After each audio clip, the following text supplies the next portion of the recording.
नमस्कार मंडळी. जीव माझा गुंतला या मालिकेतून लोकप्रिय झालेली अभिनेत्री योगिता चव्हाण सध्या बिग बॉस मराठीमधून प्रेक्षकांचं मनोरंजन करत आहे.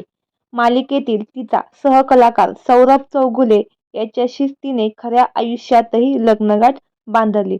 लग्नानंतर 5च महिन्यात तिने बिग बॉसच्या घरात एंट्री केली आहे.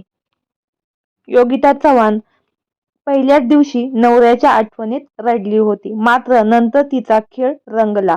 कालच्या एपिसोडमध्येच योगिताने चांगला खेळ खेळला आहे. तरी बिग बॉसमध्ये वापरण्यात येणाऱ्या घाणेरड्या भाषेवरून तिच्या नवऱ्याने सोशल मीडियावर पोस्ट केली आहे. जीव माझा गुंतला मालिकेत योगिता आणि सौरभ मुख्य भूमिकेत होते. रिअल लाईफ मधली ही जोडी रिअल लाईफ मध्येही प्रेमात पडली.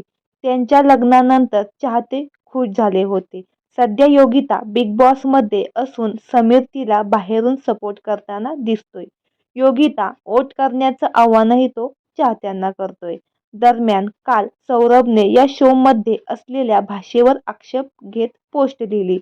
सौरभ चौगुलीने इंस्टाग्रामवर स्टोरी शेअर करत लिहिले, लायकी, भीक आणि घाणेरडी भाषा वापरली जाते.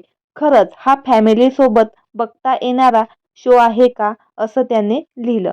यावर चाहत्यांनी देखील त्यांच्या कमेंटला रिप्लाय दिला आहे. त्यांचंही एवढंच म्हणणं आहे की या कार्यक्रमामध्ये खूपच अपशब्द वापरले जातात. तर मंडळी, यावर तुमचं काय मत आहे नक्की कमेंट करून सांगा. धन्यवाद.